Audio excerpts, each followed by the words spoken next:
யோசுவா 19 அதிகாரம். 2 சீட்டு சிமியோனுக்கு விழுந்தது. சிமியோன் புத்திரரின் கோத்திரத்திற்கு அவர்கள் வம்சங்களின்படி கிடைத்த சுதந்திரம் யூதா புத்திரருடைய சுதந்திரத்தின் நடுவே இருக்கிறது. அவர்களுக்கு சுதந்திரமாக கிடைத்த பட்டணங்களாவன பேர்செபா, சேபா, மோலாதா, ஆசார் சூகால், பாலா, ஆத்சேம், எல்தோலாத், பெத்தூல், ஒர்மா, சிக்லாக், பெத்மார் காபோத், ஆத்சார், சூசா, பெத்லே பாவோத், சருகேன் பட்டணங்களும் அவைகளின் கிராமங்களும் உட்பட 13. மேலும் ஆயின், ரிம்மோன், எத்தேர், ஆசான் என்னும் 4 பட்டணங்களும் அவைகளின் கிராமங்களுமே. இந்த பட்டணங்களை சுற்றிலும் பாலாத் பேயேர் மட்டும் தெற்கே இருக்கிற ராமாத் மட்டும் இருக்கிற எல்லா கிராமங்களுமே. இவை சிமியோன் புத்திரருடைய கோத்திரத்திற்கு அவர்கள் வம்சங்களின்படி கிடைத்த சுதந்திரம். சிமியோன் புத்திரருடைய சுதந்திரம் யூதா புத்திரரின் பங்கு வீதத்திற்குள் இருக்கிறது. யூதா புத்திரரின் பங்கு அவர்களுக்கு மிச்சமாயிருந்தபடியால் சிமியோன் புத்திரர் அவர்கள் சுதந்திரத்தின் நடுவிலே சுதந்திரம் பெற்றார்கள். 3 சீட்டு செபுலோன் புத்திரருக்கு விழுந்தது. அவர்களுக்கு அவர்கள் வம்சங்களின்படி கிடைத்த சுதந்திர பங்கு வீதம் சாரீத்து மட்டுமுள்ளது. அவர்களுடைய எல்லை மேற்கே மாராலாவுக்கு ஏறி தாபசேத்துக்கு வந்து யொக்கினேயாமுக்கு எதிரான ஆற்றுக்கு போ. சாரீதிலிருந்து அது கிழக்கே சூரியன் உதிக்கும் முனையாய் கிஸ்லோ தாபோரின் எல்லையினிடத்துக்கு திரும்பி தாபராத்துக்கு சென்று எப்பியாவுக்கு ஏறி அங்கே இருந்து கிழக்கு புறத்திலே கித்தா ஏபேரையும் இத்தாகாத் சீனையும் கடந்து ரிம்மோன் மெத்தோவாருக்கும் நேயாவுக்கும் போம். அப்புறம் அந்த எல்லை வடக்கே அன்னத்தோனுக்கு திரும்பி இப்தாவேலின் பள்ளத்தாக்கிலே முடியும்.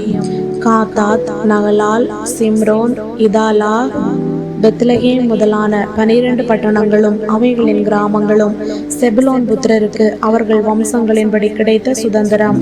4 சீட்டு இசக்காருக்கு விழுந்தது. இசக்கார் புத்திரருக்கு அவர்கள் வம்சங்களின்படி கிடைத்த எல்லை எஸ்ரயேல், கெசுல்லோத், சோனேம், அப்பிராயீம், சீகோன், அனாகராத், ராபித், கிஷியோன், அபத், ரேமேத், என்கன்னீம், என்காதா, பெத்பாத்சஸ் இவைகளே. அப்புறம் அந்த எல்லை தாபோருக்கும் சகசீமாவுக்கும் பெட்ஷிமேசுக்கும் வந்து யோர்தானிலே முடியும். அதற்குள் 16 பட்டணங்களும் அவைகளுடைய கிராமங்களும் உண்டு. இந்த பட்டணங்களும் இவைகளை சேர்ந்த கிராமங்களும் இசக்கார் புத்திரரின் கோத்திரத்திற்கு அவர்களுடைய வம்சங்களின்படி கிடைத்த சுதந்திரம். 5 சீட்டு ஆசேர் புத்திரருடைய கோத்திரத்துக்கு விழுந்தது. அவர்களுடைய வம்சங்களின்படி அவர்களுக்கு கிடைத்த எல்லை எல்காத், ஆலி, பேதேன், அக்சாப், அலம்மேலே, ஆமா, மிஷயால் இவைகளே. பின்பு அது மேற்கே கர்மேலுக்கும் சீகோர் லிப்னாத்திற்கும் சென்று கிழக்கே பெத்தாகோனுக்கு திரும்பி செபுலோனுக்கு வடக்கே இருக்கிற இப்தாவேலின் பள்ளத்தாக்குக்கும் பெத்தேமேக்குக்கும் நேகியேலுக்கும் வந்து இடதுபுறமான காபூலுக்கும் எபிரோனுக்கும் ரேகோபுக்கும் அம்மோனுக்கும் கானாவுக்கும் பெரிய சீதோன் மட்டும் போம். அப்புறம் அந்த எல்லை ராமாவுக்கும் தீரு என்னும் அரணிப்பான பட்டணம் மட்டும் திரும்பும். பின்பு அந்த எல்லை ஒசாவுக்கு திரும்பி அக்சீபின் எல்லை ஓரத்தில் உள்ள சமுத்திரத்திலே முடியும். பின்பு அந்த எல்லை ஓசாவுக்கு திரும்பி அக்சீபின் எல்லை ஓரத்தில் உள்ள சமுத்திரத்திலே முடியும். உம்மாவும் ஆப்பேக்கும் ரேகோபும் அதற்கு அடுத்திருக்கிறது. இந்த பட்டணங்களும் இவைகளின் கிராமங்களும் 22. இந்த பட்டணங்களும் இவைகளின் கிராமங்களும் ஆசேர் புத்திரரின் கோத்திரத்துக்கு அவர்கள் வம்சங்களின்படி கிடைத்த சுதந்திரம். 6 சீட்டு நப்தலி புத்திரருக்கு விழுந்தது. நப்தலி புத்திரருக்கு அவர்கள் வம்சங்களின்படி கிடைத்த எல்லை ஏலேப்பிலும் சானானி மேலுள்ள அல்லோனிலும் இருந்து வந்து ஆதமி, நெக்கேபின் மேலும் யாப்னியேலின் மேலும் லக்கூம் மட்டும் போய் யோர்தானில் முடியும். அப்புறம் அந்த எல்லை மேற்கே அஸ்னோதாபோருக்கு திரும்பி அங்கே இருந்து உக்கோகுக்கு சென்று தெற்கே செபுலோனையும் மேற்கே ஆசேரையும் சூரியோதயபுரத்திலே யோர்தானிலே யூதாவையும் சேர்ந்து வரும். அரணிப்பான பட்டணங்களாவன சீத்திம், சேர், அம்மாத், ரக்காத், கின்னரேத், ஆதமா, ராமா, ஆத்சோர், கேதேஸ், எத்ரேயி, என் ஆத்சோர், ஈரோன், மிக்டாலேல், ஓரேம், பெதானாத், பெத்ஷிமேஸ் முதலானவைகளே. பட்டணங்களும் அவைகளின் கிராமங்களும் உட்பட 19. இந்த பட்டணங்களும் இவைகளின் கிராமங்களும் நப்தலி புத்திரருடைய கோத்திரத்துக்கு அவர்கள் வம்சங்களின்படி உண்டான சுதந்திரம். 7ஆம் சீட்டு தான் புத்திரருடைய கோத்திரத்திற்கு விழுந்தது.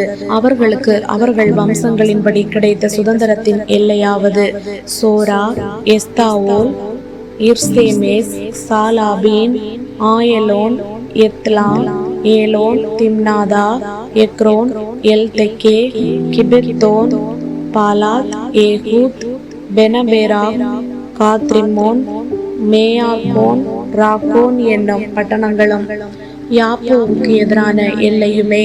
தான் புத்திரரின் எல்லை அவர்களுக்கு ஒடுக்கமாயிருந்தபடியால் அவர்கள் புறப்பட்டு போய் லேசேமின் மேல் யுத்தம் பண்ணி அதை பிடித்து பட்டய கருக்கினால் சங்கரித்து அதை சுதந்தரித்து கொண்டு அதிலே குடியிருந்து லேசேமுக்கு தங்கள் தகப்பனாகிய தானுடைய நாமத்தின்படியே தான் என்று பெயரிட்டார்கள். இந்த பட்டணங்களும் இவைகளின் கிராமங்களும் தான் புத்திரரின் கோத்திரத்திற்கு அவர்கள் வம்சங்களின்படி உண்டான சுதந்திரம். தேசத்தை அதன் எல்லைகளின்படி சுதந்திரமாக பங்கிட்டு தீர்ந்த போது இஸ்ரவேல் புத்திரர் நூனின் குமாரனாகிய யோசுவாவுக்கு தங்கள் நடுவிலே ஒரு சுதந்திரத்தை கொடுத்தார்கள். எப்ராஹிமின் மலை தேசத்தில் இருக்கிற திம்னாத் சேரா என்னும் அவன் கேட்ட பட்டணத்தை அவனுக்கு கர்த்தருடைய வாக்கின்படியே கொடுத்தார்கள். அந்த பட்டணத்தை அவன் கட்டி அதிலே குடியிருந்தான். ஆசாரியனாகிய எலெயாசாரும் நூனின் குமாரனாகிய யோசுவாவும் கோத்திர பிதாக்களுடைய தலைவரும் சீலோவிலே ஆசரிப்பு கூடாரத்தின் வாசலிலே கர்த்தருடைய சந்நிதியில் இஸ்ரவேல் புத்திரரின் கோத்திரங்களுக்கு சீட்டு போட்டு கொடுத்த சுதந்திரங்கள் இவைகளே. இவ்விதமாய் அவர்கள் தேசத்தை பங்கிட்டு முடித்தார்கள்.